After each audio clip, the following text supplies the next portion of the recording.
Episode 2 की starting में हमें मीजिन को दिखाया जाता है जो सो रही होती है और एक ड्रीम देख रही होती है जहाँ एक छोटी बच्ची अपनी आंटी के पास जाती है और उसकी आंटी के पास एक बिल्ली होती है और वो बच्ची कहती है ये बिल्ली कितनी क्यूट है, तो उसकी आंटी कहती है तुम तो इससे भी ज़्यादा क्यूट हो।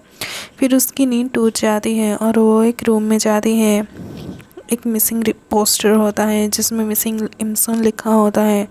फिर हमें पास का सीन दिखाया जाता है जहाँ छोटी मीजिन और उसके मॉम डैड पुलिस स्टेशन गए होते हैं और इमचोंग एक मिसिंग रिपोर्ट देती हैं।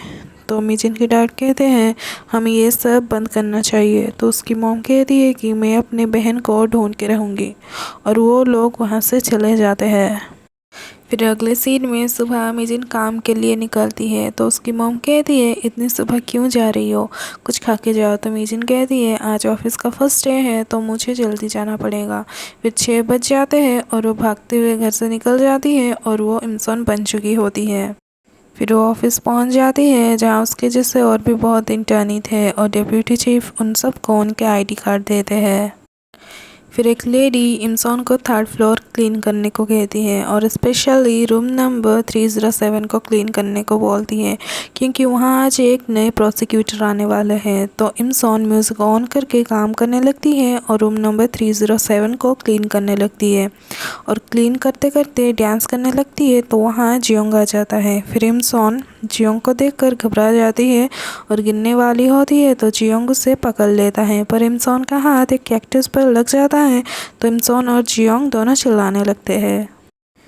फिर वो कैक्टस नीचे गिर के टूट जाता है तो इमसान उसे साफ करने लगती है तो जियोंग भी उसको हेल्प करता है। तो इमसान कहती है मैं आपके लिए एक ऐसा कैक्टस ला दूंगी, तो जियोंग कहता है मुझे इन चीज़ों में इंटरेस्ट नहीं। फिर वो सब साफ करके बाथरूम चली जाती है और कहती है कि उसे सियोल से यहाँ क्यों आना था, उसे प्रोसिक्यूटर क्यों बनना था, मैं जहाँ काम कर रही हूँ उधर ही क्यों आना था। मिस उखई आ जाती है जो उसकी तरह की इंटर्नी थी तो इंसान व्हाट द हेल कहती है। उखई कहती है क्या तुम्हें पता नहीं अपने सीनियर से कैसे बात करनी चाहिए, फिर यहाँ से चली जाती है। अगले सीन में जियोंग अपने फ्रेंड से बात कर रहा होता है। वो कहता है सियोल छोड़कर सियोहान डिस्ट्रिक्ट कैसे चले गए, तुम्हारा वर्कलोड इतना ज़्यादा है कि तुम्हारे आसपास लोगों की भूख प्यास बाल चेन सब उड़ जाते हैं। तो जियोंग कहता है तुम्हारे माइंड में जो आता है तुम बोल देते हो। तो उसका दोस्त बोलता है मेरे वाइफ ने बोला है अपने फीलिंग्स को बोल देना चाहिए। फिर जियोंग फ़ोन कट कर देता है। फिर मिजिन के डैड एंड उनके दोस्त आपस में बात कर रहे होते हैं जो एक रियल एस्टेट एजेंट है। वो कहता है तुम यहाँ 20 साल से रह रहे हो पर आज तक तुमने रेंट पे नहीं किया। तो मिजिन के डैड कहते हैं तुम मेरी वाइफ से बात करो, मैं कुछ नहीं कर सकता। तभी वहाँ जियोंग आता है रेंट पे घर ढूंढने, तो वो आदमी उसे घर के बारे में बताता है और पूछता है क्या तुम्हें डर नहीं लगता और क्या तुम भूतों में बिलीव करते हो। तो जियोंग कहता है मैं भूतों पे यकीन नहीं करता। फिर वो घर दिखाने के लिए ले जाते हैं, वहाँ मिजिन के डैड भी आए होते हैं। वो उसे घर लेने से टोक रहे होते हैं पर जियोंग यही रहेगा बोलता है तो मिजिन के डैड उसे वेलकम टू डार्कनेस बोलते हैं। अगले सीन में मिजिन की फ्रेंड गायोंग को दिखाया जाता है जो एक ब्यूटी कंटेंट क्रिएटर होती है। फिर वहाँ मिजिन आ जाती है और पूछती है क्या मेकअप से कोई 30 साल तक यंग दिख सकता है। तो गायोंग पूछती है तुम्हारी मॉम तो मेकअप में इतनी इंटरेस्टेड नहीं है तो तुम किसके लिए पूछ रही हो। तो मिजिन कहती है कोई और। फिर वो उसको एक पोस्टर देती है, उस पोस्टर में वही बिल्ली होती है। तो गायंग बोलती है इसका मैं क्या करूं। तो मिजिन बोलती है तुम इसका एडवर्टाइजमेंट कर दो, शायद किसी को ये बिल्ली मिल जाए। तो वो मान जाती है। फिर मिजिन कहती है मैं जब आ रही थी तब उस हॉन्टेड घर का लाइट ऑन था, दरअसल उस घर में अब जियोंग रहने वाला था। तो गायंग कहती है अभी अभी वहाँ कोई शिफ्ट हुआ है, मेरे पापा पैसों के लालच में वो घर उसे रेंट पे दिए हैं। गायोंग उस रियल एस्टेट एजेंट की बेटी होती है। अगले सीन में एक लेडी फ्लोर पे पड़ी होती है और चारों तरफ खून पड़ा हुआ था और मोटल नंबर 303 लिखा होता है। फिर हमें जियोंग को दिखाया जाता है जो उस रूम में शिफ्ट हो चुका था और वो रात में सो नहीं पाता है। फिर वो उठ के जा रहा होता है, तभी उसे पानी के टपकने की आवाज़ आती है, पर उसके देखने पर वहाँ कोई पानी लीक नहीं हो रहा था। फिर रूम के लाइट्स ऑन ऑफ हो रहे होते हैं। फिर जियोंग अपना कुछ मेडिसिन खाता है और दाए और इस शहर जिस शहर में वो रह रहा होता है उसका मैप देख रहा होता है। फिर अगले सुबह वो देहौरी सिटी में रनिंग के लिए गया होता है। फिर हमें इमसोन को दिखाया जाता है जो अपना ईयरफोन ढूंढ रही होती है जो जियोंग के ऑफिस में पड़ा हुआ है। फिर हमें ओल्ड इंटर्नीस को दिखाया जाता है जो बाहर काम कर रहे होते हैं, जहाँ मालते को एक सिगरेट का टुकड़ा मिलता है जो गंगसोक का होता है। फिर दोनों में लड़ाई होती है तो ना के उन दोनों को रोकने लगता है और मारने लगता है, तो मालते उनको धक्का मारता है और दोनों नीचे गिर जाते हैं। फिर इमसोन आके उन्हें रोकने लगती है और कहती है ऑफिसर हमारी चेकिंग के लिए आ रहे हैं। तो फिर सब अपने काम पे लग जाते हैं। फिर ऑफिसर के जाने के बाद फिर से लड़ाई करने लगते हैं, तो खुई उनके ऊपर सूखे पत्ते फेंक देती है और कहती है लड़ाई बंद करो और गैंगसक को तुमने पहले लड़ाई स्टार्ट किया था, पनिशमेंट के लिए आज सबको डिनर पे ले जाना पड़ेगा, वो कहती है। और बहुत मनाने के बाद वो सब मान जाते हैं। अगले सीन में खोन को दिखाया जाता है जिसे उसका मैनेजर कुछ दिन के लिए रेस्ट लेने के लिए बोलता है। तो खोन पूछता है कहाँ, इटली या फिर हवाई? तो उसका मैनेजर कहता है थोंग टू थोंग, जहाँ इमसोन काम करती है। तो वो वहाँ पे पब्लिक सर्विस वर्कर के पोस्ट पे आया होता है। वहाँ पे उसके बहुत सारे फैन गर्ल्स आए होते हैं और भीड़ में एक आदमी मास्क पहने खड़ा हुआ था जिसे इमसोन देख लेती है और वो आदमी खोन के ऊपर एसिड फेंकने लगता है। तभी इमसोन उसे झाड़ू से दूर कर देती है, पर उसके हाथों से एसिड निकल चुकी थी, फेस के ऊपर गिरने ही वाली थी। तभी जियोंग अपना छाता खोल के उससे बचा लेता है, उसका छाता भी जल जाता है। फिर सब ऑफिस में जियोंग के बारे में बात करने लगते हैं कि वो कितना हैंडसम है, सबकी कितना केयर करता है और आज उसने किसी की जान भी बचाई थी।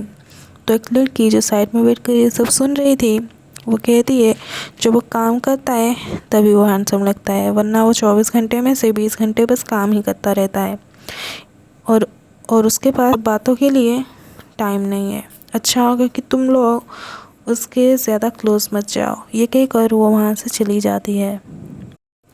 फिर जियोंग को दिखाया जाता है जो मिजिन के एड्रेस ढूंढते हुए उसके मॉम के शॉप पर पहुँच जाता है। तो उसकी मॉम इमसोन को कॉल करती है और कहती है एक लड़का तुम्हारे लिए आया है। तो इमसोन पूछती है उसका नाम क्या है, तो उसकी मॉम जियोंग कहती है। फिर वो भागते हुए घर की तरफ जा रही होती है। फिर मिजिन की मॉम जियोंग को पूछती है कि तुम क्या करते हो, तो जियोंग कहता है मैं सिविल सर्वेंट हूँ। फिर मिजिन की मॉम उसके लिए कॉफ़ी बनाती है और जियोंग से बहुत ही प्यार से बात करने लगती है। फिर इमसोन शॉप के आगे आ जाती है तो जियोंग और इमचोंग बाहर आ जाते हैं, किस लेडी को कहीं तो देखा है। फिर इमसोन थोड़ी दूर जाती है और अपने कपड़े चेंज करने लगती है। तभी शाम हो जाती है। फिर वो मिजिन बन जाती है और शॉप के अंदर आ जाती है।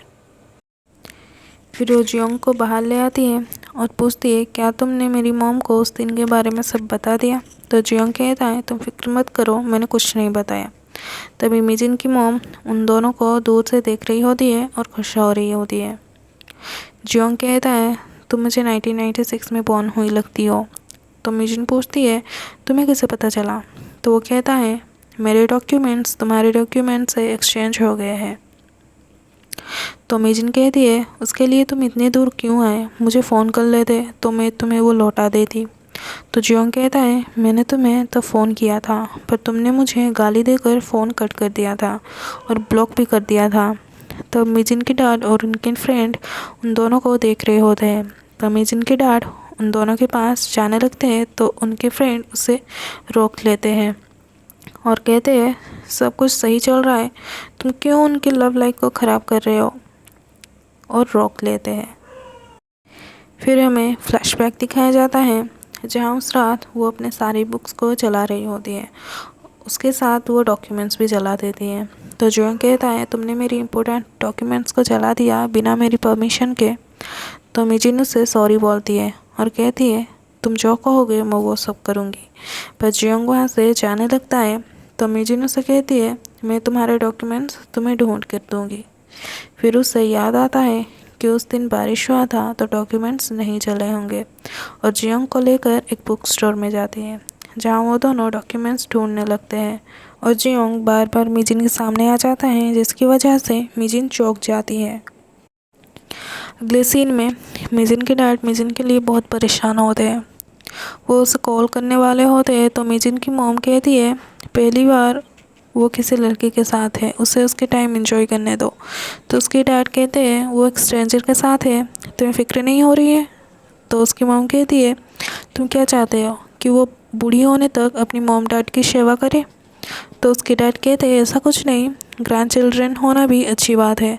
तो उसकी मॉम कहती है आज वो दिन है जब हमें ग्रैंड चाइल्ड मिलने वाले हैं, तो तुम नॉर्मल एक्ट करो। फिर अगले सीन में एक आदमी हाथ में कुल्हाड़ी लेकर एक लेडी का पीछा कर रहा होता है। फिर वो लेडी एक ट्री के नीचे छुप जाती है। जब फिर से भागने की कोशिश करती है तो वो आदमी फिर से उसका पीछा करता है तो वो लेडी गिर जाती है और जाकर एक छोटे से घर में छुप जाती है। फिर से जब वो भागने की कोशिश करती है तो वो आदमी आकर उसे मार देता है। दूसरी तरफ जियोंग को पुलिस ऑफिसर ख्वान का कॉल आता है और वह बुक स्टोर से चला जाता है।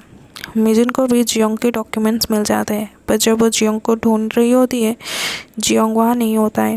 फिर जियोंग उस क्राइम सीन में पहुँच जाता है जहाँ उसके चाइल्डहुड के फ्लैशबैक दिखाया जाता है जहाँ उसकी मॉम की डेथ हो चुकी थी।